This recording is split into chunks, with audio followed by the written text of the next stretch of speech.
Hey,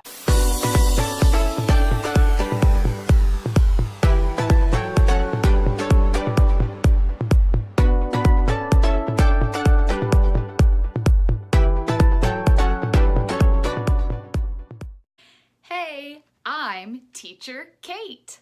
If you are seeing this video, that means you are one of my referrals. Welcome!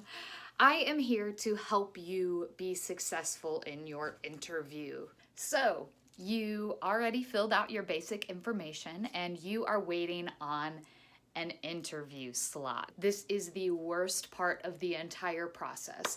I promise you it gets better from here. Most online companies have 2 interviews or demo lessons. So luckily Gogokid only has 1.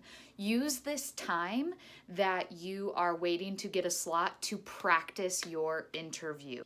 Your performance of your interview or your demo lesson, what I like to refer to as an audition, because that's what it is, your pay is largely based on how you perform in your audition, as well as your experience. So I am going to tell you exactly what you need to do to be successful. Before we get there, you are currently looking at a page of interview slots that are gray and they are filled. I know this is frustrating. However, you are going to be interviewed by an American teacher. That means that they are the ones who are opening these slots and making them available. So if you don't see them available now, that doesn't mean anything. They can open those at any time. Keep refreshing that page and hopefully a time slot will pop up that works for you. The best times to do this are first thing in the morning and before you go to bed. This is because the Gogokid teachers are usually teaching and they're working with Gogokid at that time.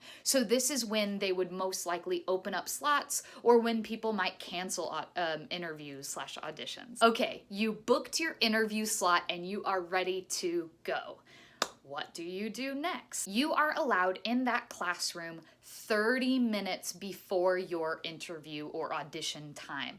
Go in there early, okay? When I say classroom, I mean your virtual classroom. It will allow you to enter and play with all of the tools.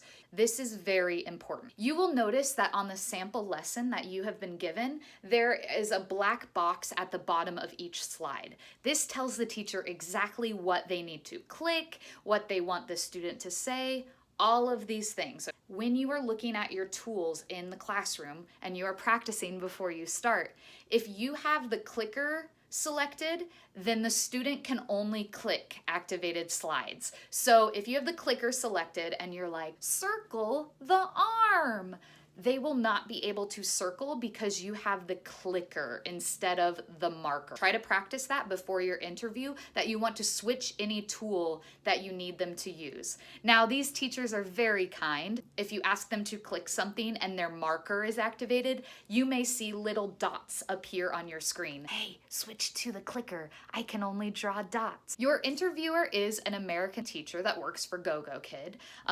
They are also going to be acting as a 5-year-old during your lesson. So please keep that in mind as you are practicing and as you are in the interview process. They might start to look around and look bored. They aren't trying to be rude to you. They are acting like a typical 5-year-old ESL student. Okay, so when they do this, they will intentionally make mistakes. You need to correct them right away. You're trying to get them to say arm, and they say arm, arm.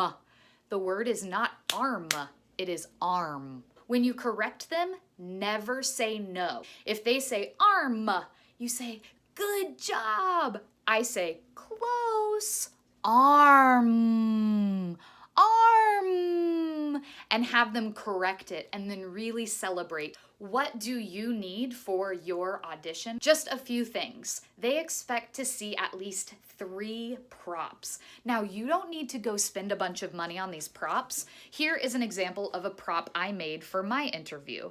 This is a mouse. I use a laptop, so I don't have an actual mouse, but some students do still use a desktop. So I would hold this up and say, click, click. This counts as a prop. Not hand, because he doesn't have one, as you will see, but I held up my puppet here, Max, to teach arm. That was another prop. I also drew Uni. This is a unicorn in an egg. This is one of the characters for Gogokid, and it will have you interact with Uni in that first demo lesson. So I held up Uni when he talked, and this is literally just something I drew on the back of a note card. So I literally just used the markers I had and I sketched this out, and I still use this all the time.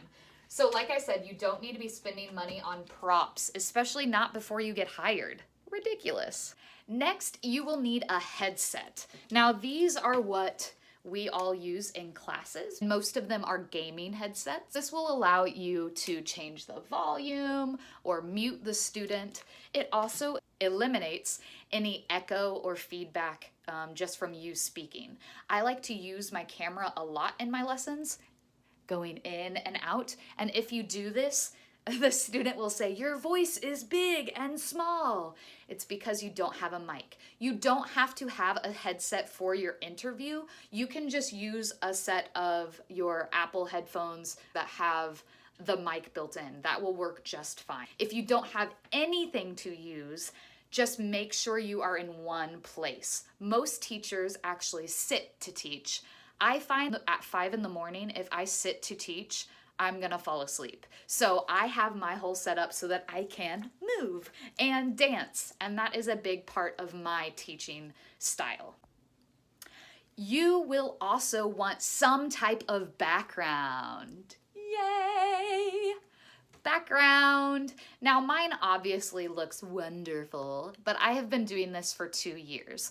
All that I had when I interviewed 2 years ago for another company was this. It says teacher. And then I had another version of this banner that said Kate, because when you introduce yourself, when you start the demo lesson, you will want to say, hello, my name is Teacher Kate. What is your name? And they may say, George. You want to get them speaking in full sentences. My name is George. Finally, you need a secondary reward, okay? There are stars built in to the program, and you want to reward the student each time they do well. Every single slide. Say you do your intro slide and then you're teaching the first word. After that slide, give them a star. Be like, great job, you get 1 star. And you click the star and it'll pop up on their page. A fun, easy thing to do is do a dance for them. I do this for every star I do, for every level of student, every age, and they love it. Go George, go George, go, go, go George. High five. Okay, anything like that, any dance move that you want to do, it just helps make it a little more unique and more active for that student. Every other slide, so you give a star, and the next slide you would give your secondary reward. This can be anything. The very first time I interviewed, I drew a happy face that was the center of a flower, and I added petals on the wall behind me every time that the student did a great job. Ideally, you want it to be on your wall so that they can see how they do and how they are improving. But there's lots of different ways to do rewards. There are simple things like this in the Target dollar section all the time. You could give stickers. An easy thing to do is draw pictures. You could do a step-by-step picture. So you start with a circle and you're like, what is this? And it ends up being an elephant or something like that. So there are ways to do rewards for free. Another easy one would be a pizza. Add slices to the pizza, whoop, or add things to a tree.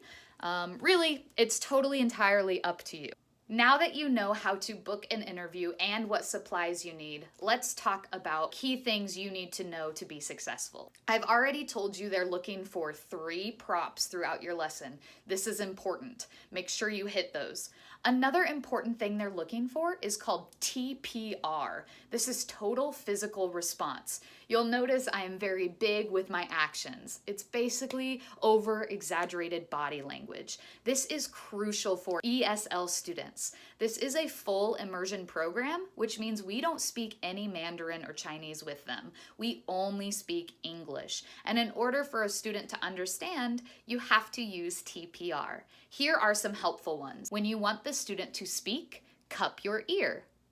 When you are speaking, point to your mouth, especially if you are correcting pronunciation. So you could say, I see a hand.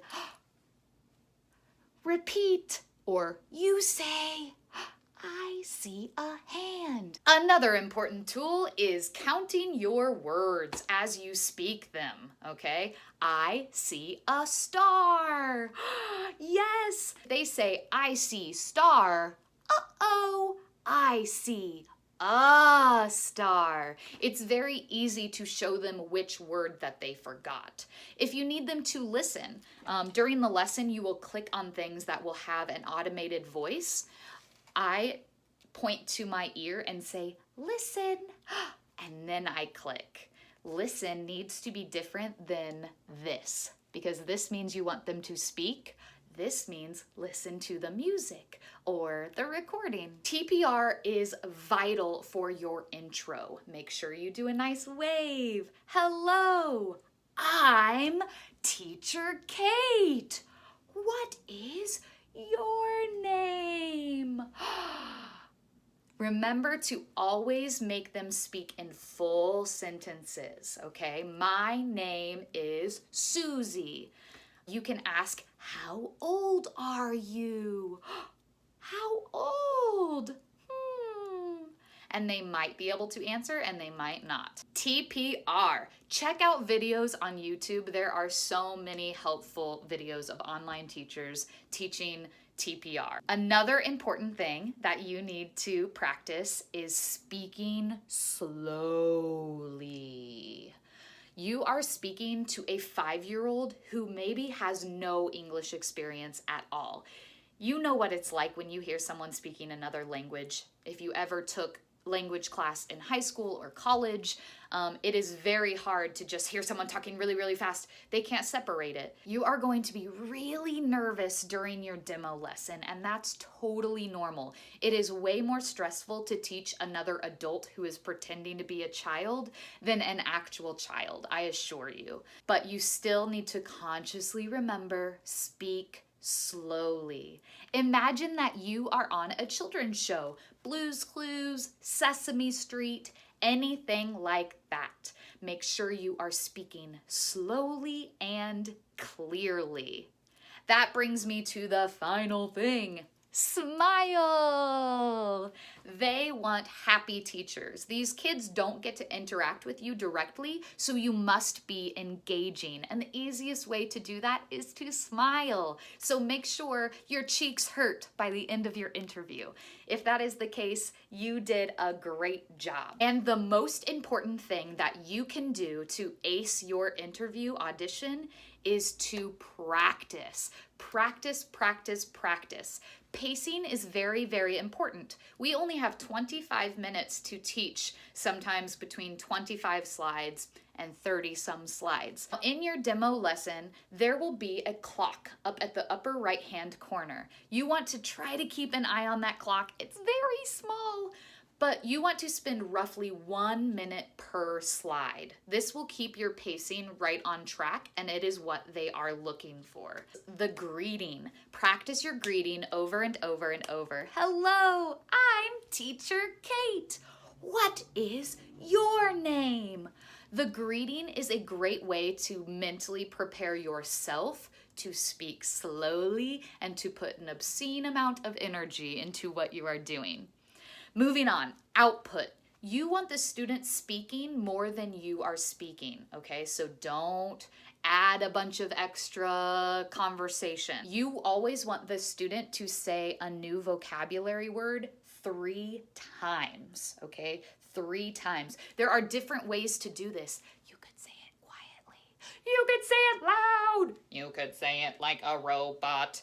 You could say it to a puppet and have your puppet listen. There are many different ways to get them to repeat, and this is a vital part of their learning. They will not just learn a word if they say it once. If you feel that it is going very quickly and your 5-year-old student is picking up the information really well, you want to extend. The easiest way to do that is to look at the slide and say, "What do you see?" And you can circle something. Here, I'll go over here. Ooh, I see an owl. And get them to repeat the full sentence. This is a great way to eat up time. It is also a great way to get that student output at the highest levels. When you think about this interview, I want you to think about it as an audition. This is not your typical interview that we are all used to. They are not going to ask you a bunch of questions about your experience or want you to totally explain your life story and your teaching mantra. They really don't have time for that.